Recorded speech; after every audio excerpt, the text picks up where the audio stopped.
La relation entre Dieu et Zeus, figure emblématique de différentes traditions religieuses, peut être analysée en tenant compte de leurs caractéristiques et attributions.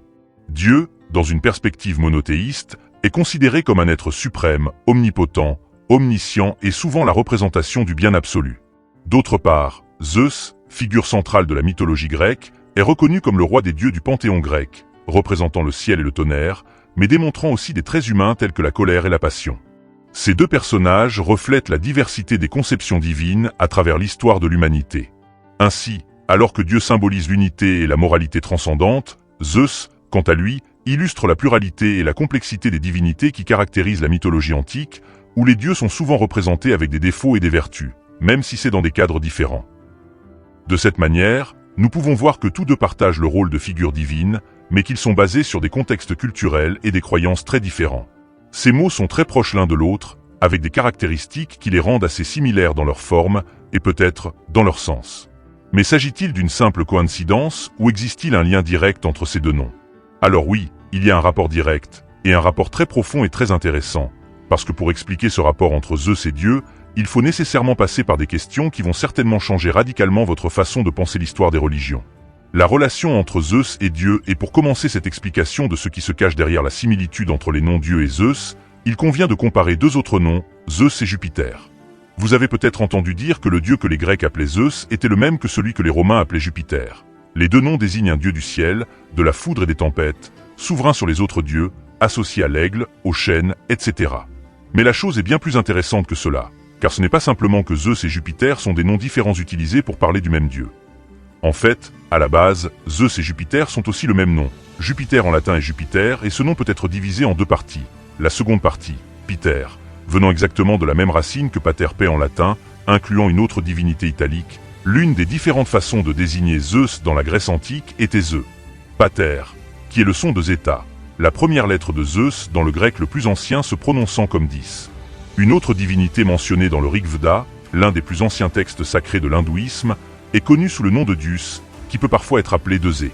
La similitude entre cette divinité et les figures de Dupaté Diésité, ainsi que Jupiter, est tout à fait évidente et facilement perceptible. Il est curieux de constater que, malgré la proximité géographique entre la Grèce et l'Italie, qui faciliterait le dialogue entre les deux cultures, l'Inde se trouve à une distance considérable. Cette réalité ne doit cependant pas conduire à penser que les éléments qui caractérisent la culture, les traditions religieuses et les dieux vénérés en Inde n'ont rien à voir avec les divinités vénérées en Grèce ou en Italie. Au contraire, il est essentiel de réaliser que la trajectoire historique de ces régions d'Europe est profondément et intrinsèquement liée à l'évolution de l'histoire de l'Inde. La similitude entre les langues parlées dans ces régions est une preuve évidente de ce lien. Le grec, le latin et le sanskrit, la langue classique qui compose les textes du Rig Veda, sont tous classés parmi les langues indo-européennes. Cela indique qu'elles proviennent d'un même ancêtre linguistique commun, mettant ainsi en évidence une interrelation plus large entre ces cultures éloignées qui, malgré les barrières géographiques, partagent des racines linguistiques et historiques. Pour mieux illustrer cette idée, nous pouvons prendre le latin comme exemple éclairant.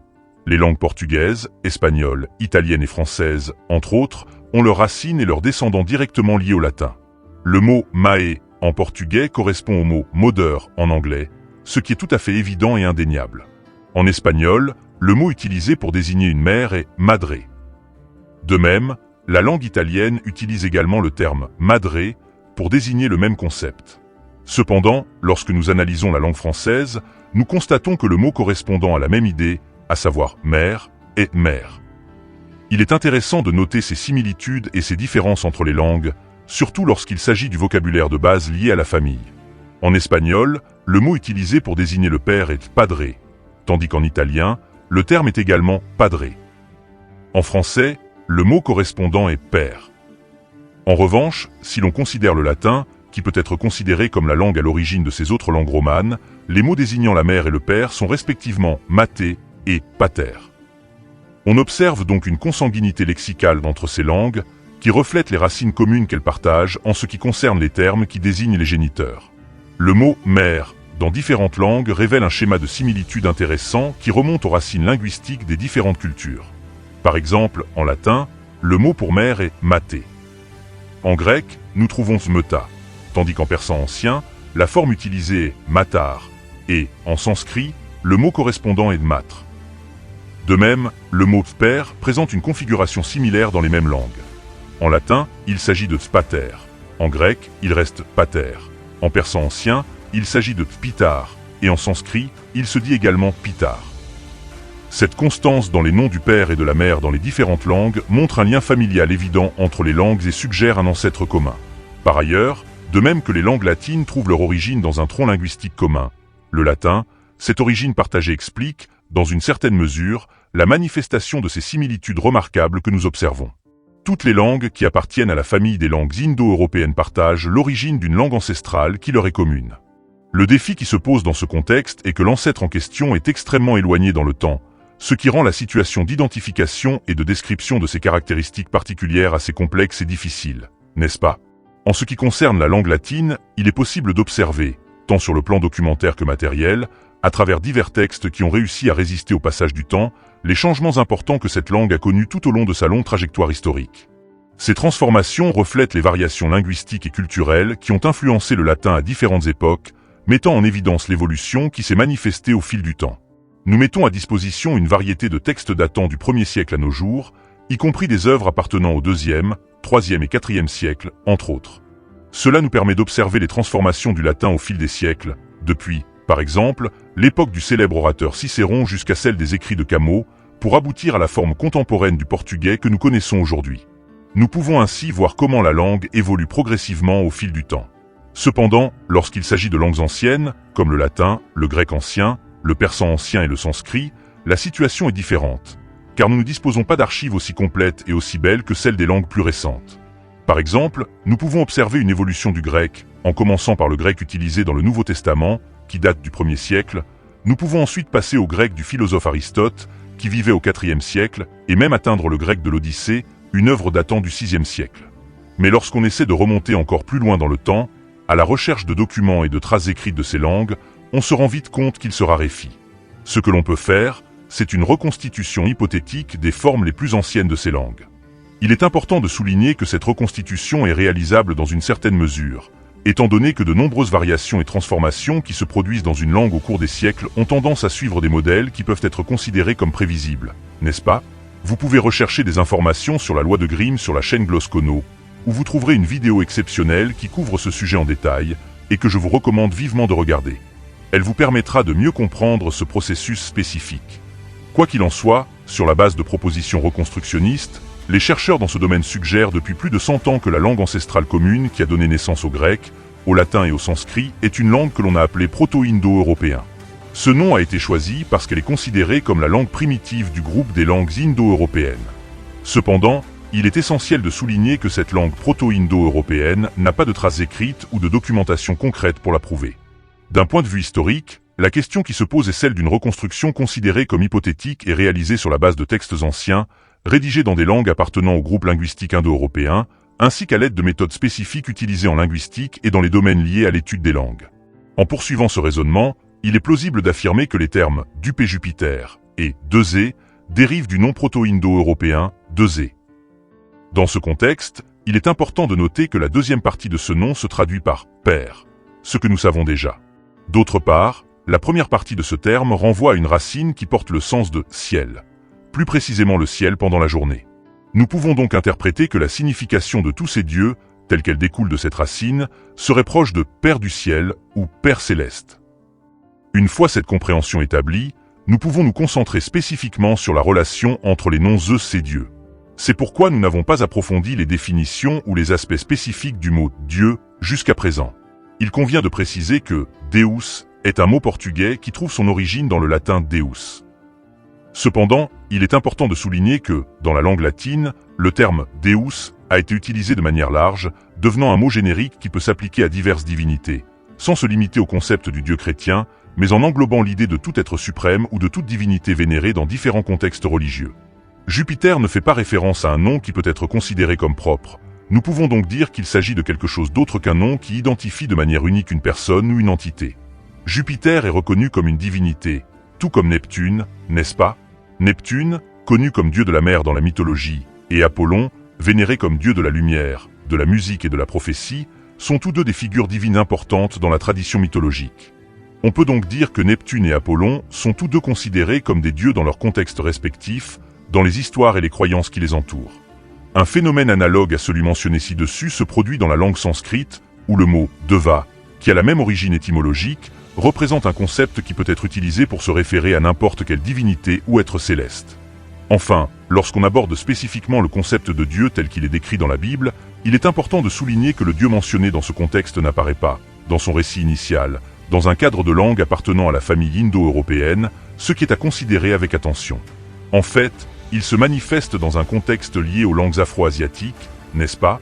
Une autre famille linguistique, qui se distingue particulièrement dans le contexte de l'hébreu, est celle des langues sémitiques. Dans ce contexte, il est important de mentionner que la divinité à laquelle il est fait référence porte un nom spécifique, qui a déjà été discuté et analysé ici sur notre chaîne. Cependant, il a également été appelé en hébreu au moyen d'une expression plus large, qui se réfère aux divinités en général, connues sous le terme El ou, alternativement, Elohim.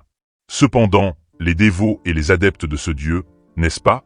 Les fidèles de cet être divin, à un certain moment de la trajectoire de la civilisation, ont établi une interaction avec la langue grecque, et dans ce contexte, certains de ces fidèles ont commencé à s'exprimer sur ce Dieu en utilisant le grec.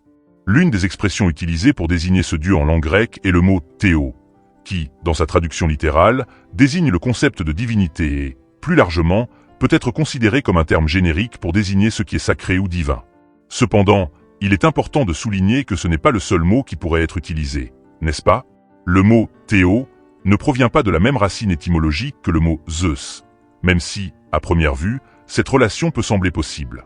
C'est une observation intéressante, car on peut souvent supposer des liens entre des termes qui ne sont pas vraiment valables.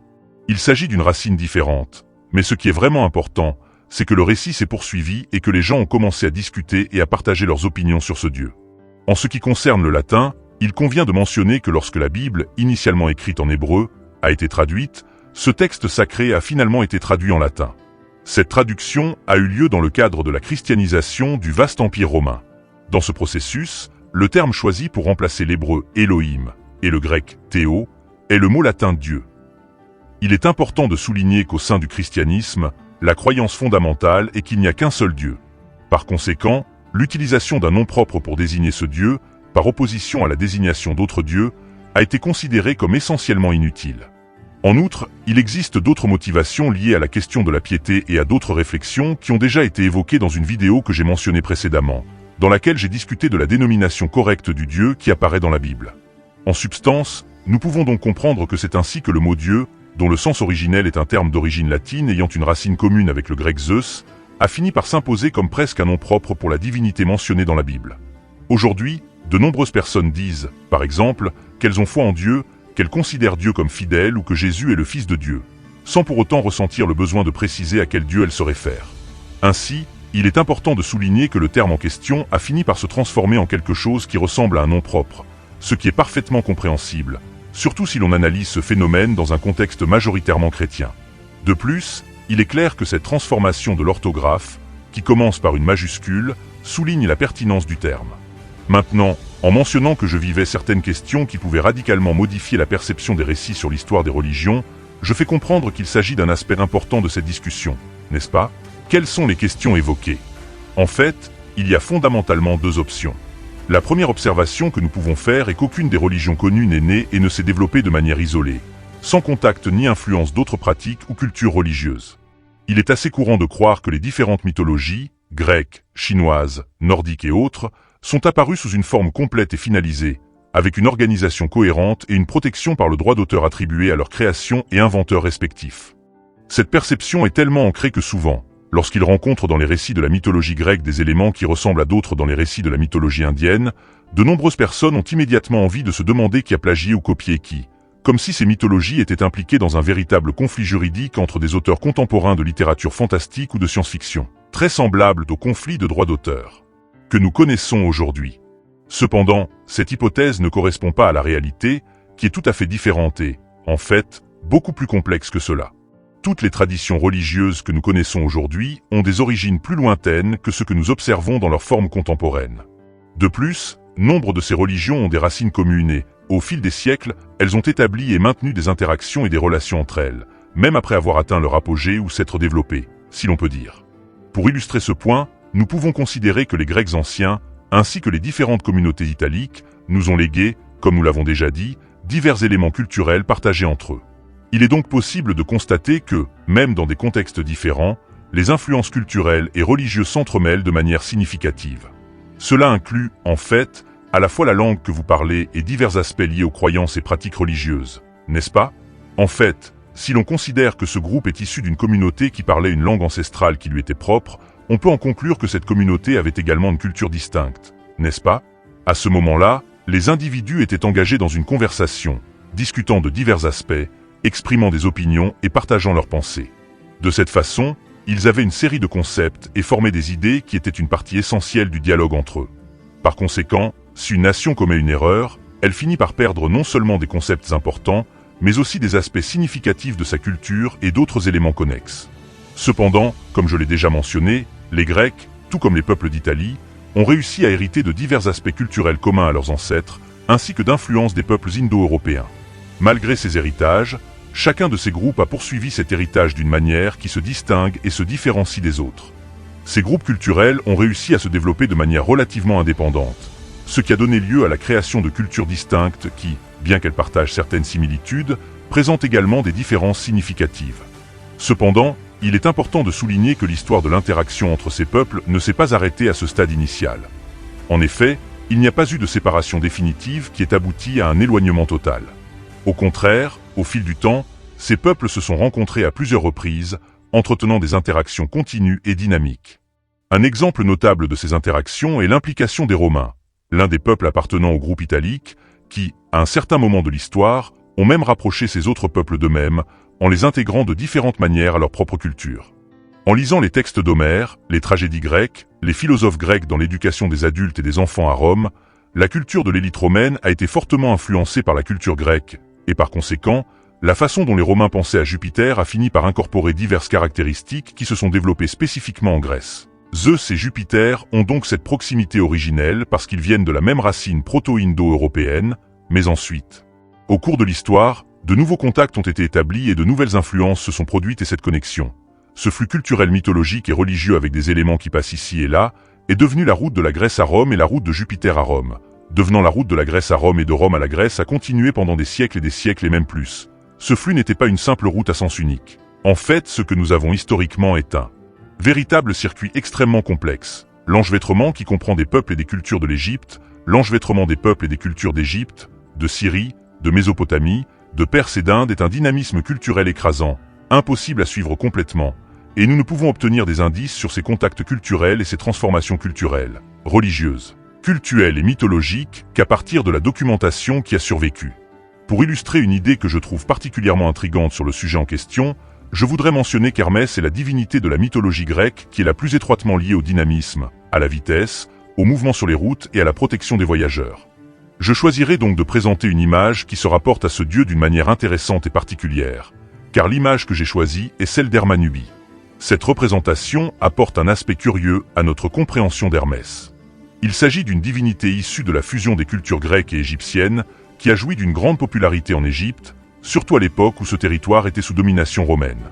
Cet être divin est une figure qui réunit les caractéristiques et les attributs de différents dieux, comme Hermès, connu comme le messager des dieux dans la mythologie grecque, Anubis, qui est une divinité de la mythologie égyptienne associée à l'au-delà et à la momification, et Mercure, qui joue un rôle similaire dans la mythologie romaine en tant que messager et dieu du commerce. En outre, il incorpore des traits d'autres entités divines, ce qui élargit sa complexité et les facettes de sa nature. Que se passe-t-il avec cette combinaison de caractéristiques divines?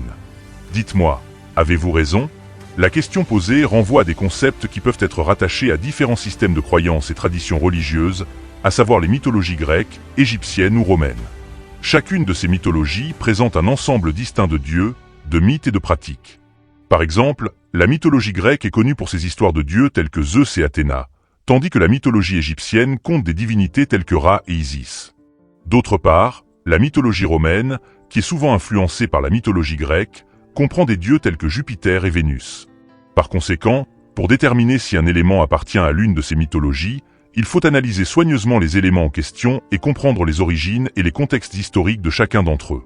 Ainsi, pour être plus précis, ce qui est mentionné ne se limite pas à la mythologie grecque, ni à la mythologie égyptienne ou romaine. Il est possible qu'il s'agisse d'une combinaison de tous ces aspects, n'est-ce pas? Il est important de souligner qu'à proprement parler, et c'est une question essentielle à traiter, On ne peut pas dire qu'il y a des mythologies que l'on peut classer comme grecques, égyptiennes ou romaines, c'est clair? Ce qui existe réellement tout au long de la trajectoire de l'humanité, c'est une variété de cultes, de croyances, de récits et d'artefacts qui se sont répandus et ont subi des transformations au fil du temps. Cette réalité est extrêmement complexe et confuse, et pour faciliter la compréhension de ce processus, nous avons arbitrairement développé des catégories que nous considérons comme artificielles et que nous appelons mythologie grecque, mythologie romaine, etc. Ces catégories sont appliquées à des phénomènes qui, en réalité, n'ont jamais été destinés à être intégrés dans un ensemble ressemblant à un système cohérent, cohésif et autosuffisant, ni à être protégés par des droits d'auteur ou regroupés sous une autre étiquette spécifique. Si l'on comprend bien, il semble que nous ayons affaire à un dialogue où des questions sont évoquées. La première question a donc été présentée et nous passons maintenant à la seconde, n'est-ce pas? Pour en revenir à la discussion sur le lien particulier entre Zeus et Dieu, nous pouvons affirmer ce qui suit. Ces dieux, qui par essence sont désignés par le même nom, représentent la même divinité, le même être suprême. On peut donc dire que Zeus et Jupiter sont, en fait, la même divinité, présentant ainsi un certain nombre de similitudes déjà soulignées au début de cette vidéo, n'est-ce pas? Dans les textes de la Grèce antique, comme dans ceux de la Rome antique, Zeus et Jupiter sont décrits comme la figure d'un dieu souverain qui règne sur tous les autres dieux. Ces divinités sont souvent associées au symbole de la foudre, qui est étroitement lié à l'image de l'aigle et du chêne, et apparaissent comme des protagonistes dans des récits presque identiques. Certains auteurs anciens affirment même directement que l'entité que les Grecs désignaient sous le nom de Zeus était en fait la même que celle que les Romains considéraient sous le nom de Jupiter. Cependant, lorsqu'on analyse la relation entre Zeus et Dieu, notamment par rapport aux dieux décrits dans le Rig Veda, le texte sacré de la tradition indienne, on se rend compte qu'il n'y a pratiquement plus de relation significative entre ces figures, si ce n'est le fait qu'elles partagent un nom similaire. Parmi les dieux mentionnés, il est en effet exact de dire qu'ils sont souvent appelés « pères » et qu'ils ont un lien avec le ciel. Cependant, les similitudes entre eux s'arrêtent pratiquement à ce point précis. Par conséquent, le fait d'avoir un nom similaire n'implique nullement que ces dieux sont en fait la même divinité. Un exemple intéressant est celui du dieu Zeus, qui a la même origine étymologique que le mot Tyr, qui désigne le dieu nordique. Cependant, il est important de souligner que, malgré ce lien linguistique, Zeus et Tyr ont très peu d'éléments en commun, notamment en ce qui concerne les caractéristiques, les histoires et les contextes culturels dans lesquels ils s'insèrent. D'autre part, plusieurs auteurs anciens ont affirmé que le dieu égyptien Amon était en fait le même que Zeus. Ils ont également affirmé que Tinia, un dieu de la mythologie étrusque, était également l'égal de Zeus, tout comme le dieu phénicien Baal-Chamin, qui était également associé à Zeus. Cependant, il est important de noter qu'en réalité, aucun des noms mentionnés n'a de rapport direct avec la figure de Zeus. Cependant, il est important de noter qu'aucun de ces noms n'est apparenté à un autre, ce qui explique pourquoi il existe des dieux qui, bien que portant des noms similaires, ne sont pas identifiés comme étant la même divinité. En même temps, il y a aussi des dieux qui, malgré des noms différents, sont reconnus comme la même entité divine. Pour enrichir cette discussion, nous pouvons également ajouter une dernière couche de complexité, que j'explorerai à ce stade avant que nous ne parvenions à une conclusion. Je veux dire par là qu'il ne suffit pas de dire que Zeus et Jupiter représentent la même divinité, car cette simplification est insuffisante. De plus, on ne peut pas non plus affirmer catégoriquement que Zeus et Zeus sont la même divinité, car cette idée, bien qu'elle semble logique à première vue, n'est pas aussi simple qu'il n'y paraît, n'est-ce pas? Je répète qu'il n'est pas correct d'affirmer de manière simpliste que Zeus et Zeus représentent la même divinité. Mon intention est de rendre clair ce que j'exprime. Ce que j'essaie de dire est tout à fait exact, n'est-ce pas?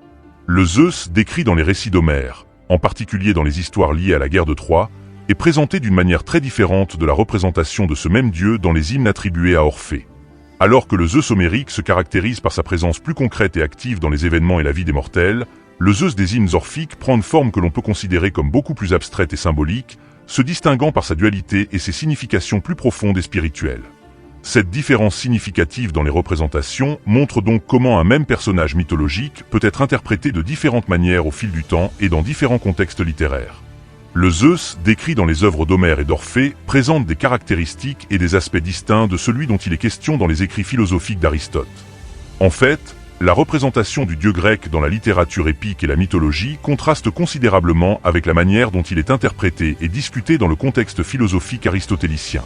Ces deux types de représentations offrent des vues différentes de la divinité, révélant comment la culture grecque antique concevait le pouvoir et les attributs de Zeus dans différentes sphères de connaissance et d'expression. Par conséquent, en poursuivant ce raisonnement, nous nous référons exactement au même nom et restons dans le cadre de la mythologie grecque. La discussion sur la possibilité de déterminer si nous parlons du même dieu ou non, si nous parlons de la même entité ou non, et si nous nous référons au même être ou non, est déjà une question extrêmement complexe et difficile à résoudre. Ainsi, cette question de l'équivalence entre X et Y, ou celle de savoir si Zeus peut être considéré comme le même Dieu que la conception chrétienne de Dieu, s'avère très compliquée et, pour certains, même impossible à résoudre de manière objective et concluante. Cela revient à se demander si le pape François et l'œil de Roberg sont vraiment la même personne, ce qui ne fait que renforcer la difficulté de trouver des réponses définitives à de telles comparaisons. La réponse à cette question est beaucoup plus simple, car le référent associé à ces noms renvoie à quelque chose de concret et de palpable, c'est-à-dire à quelque chose qui peut être physiquement perçu et touché. Cela permet de mieux comprendre ce dont il est question, ce qui facilite la tâche de la réponse. Dans une circonstance spécifique, nous pouvons trouver un groupe d'individus qui se réfèrent à une personne particulière en utilisant le nom de ROR Robergolo, alors que d'autres individus choisissent de l'appeler papa.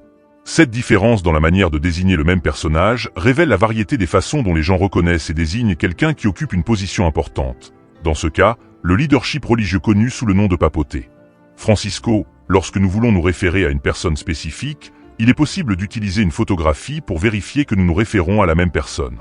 Ainsi, en montrant la photo, on peut vérifier que le référent du mot utilisé dans une conversation est bien le même pour les deux interlocuteurs.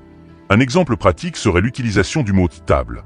Si une personne mentionne ce mot et que l'autre le fait également, nous pouvons montrer une image de cet objet ou même l'objet physique lui-même afin que les deux interlocuteurs puissent s'assurer qu'ils utilisent le mot « table » pour se référer à la même chose, même si, dans certaines situations, ils peuvent utiliser des noms différents. Cependant, lorsqu'il s'agit d'entités telles que Dieu, qui, dans différentes cultures et mythologies, est connu sous d'autres noms, tels que Zeus, Elohim, Shiva et Saturne, la question se pose de savoir comment procéder à une comparaison efficace entre ces différents signifiants. Dans ce cas, il serait plus complexe d'établir un paramètre visuel, comme on le fait avec des objets ou des personnes, pour s'assurer que l'on parle du même concept ou de la même entité transcendante, car ces noms peuvent être des représentations de divinités dans des traditions et des contextes culturels différents, ce qui rend plus difficile la vérification que toutes les parties concernées se réfèrent à la même figure ou à la même idée. Par conséquent, discuter de cette comparaison nécessiterait une approche plus détaillée qui tiendrait compte des nuances de l'histoire. Ce sujet particulier se situe vraiment en dehors des limites et du champ d'application de la recherche historique menée dans un environnement académique de manière scientifique, n'est-ce pas? Je peux effectuer une variété d'activités, telles que répondre à des questions, fournir des explications sur divers sujets, aider à la rédaction de textes, offrir des conseils d'études et plus encore. Je suis là pour aider à répondre aux questions et fournir des informations utiles, en m'efforçant toujours de rendre la conversation pertinente et informative. Si vous avez un besoin spécifique ou un sujet en tête, n'hésitez pas à demander. Affirmer que certaines personnes, appelées un tel, dans le contexte historique spécifique de X ou Y, croyaient que Dieu A et Dieu B étaient essentiellement la même entité, est correct? Cette question peut être abordée d'un point de vue historique. Cependant, si vous deviez vous demander si ces personnes étaient, en fait, authentiques ou si elles agissaient correctement dans leur contexte historique respectif, je me sentirais obligé de vous demander de revenir 2 fois en arrière, en revisitant le début de la vidéo. Je vous suggérerais également de demander l'avis d'un expert en théologie, tel qu'un théologien, un babalorixa ou un imam, qui peut offrir des opinions éclairées dans le domaine de la théologie, ainsi que dans les traditions dogmatiques pertinentes à ce sujet. Cependant, en ce qui concerne l'analyse historique, il est important de souligner qu'en tant qu'historien, je ne peux pas fournir de réponse définitive. Dieu et Zeus se réfèrent tous deux à la même divinité dans des contextes différents. Cependant, en résumé, il est important de souligner que les termes Zeus et Dieu sont en fait des noms qui ont une relation linguistique et culturelle l'un avec l'autre. Cette relation met en évidence de manière fascinante la complexité inhérente et la nature dynamique qui caractérise l'histoire des croyances religieuses à travers les âges. Nous pouvons ainsi voir l'intersection de ces concepts et la façon dont ils s'entrelacent dans le développement des traditions spirituelles. Toutefois, cela n'implique pas que Zeus et Dieu soient en réalité la même divinité, n'est-ce pas? La discussion que nous avons eue jusqu'à présent, avec tous les échanges d'idées qui ont eu lieu, n'est pas nécessairement liée ou ne mène pas à une conclusion sur la véritable essence de ce qui est considéré comme sacré, n'est-ce pas? Il ne s'agit pas seulement de discuter de la nature de Dieu ou des dieux eux-mêmes, mais aussi de comprendre comment le concept de sacré a été conçu, visualisé, structuré et développé tout au long de l'histoire de l'humanité, n'est-ce pas? Je vous remercie tout particulièrement de votre présence et j'espère vous revoir lors de nos prochaines présentations.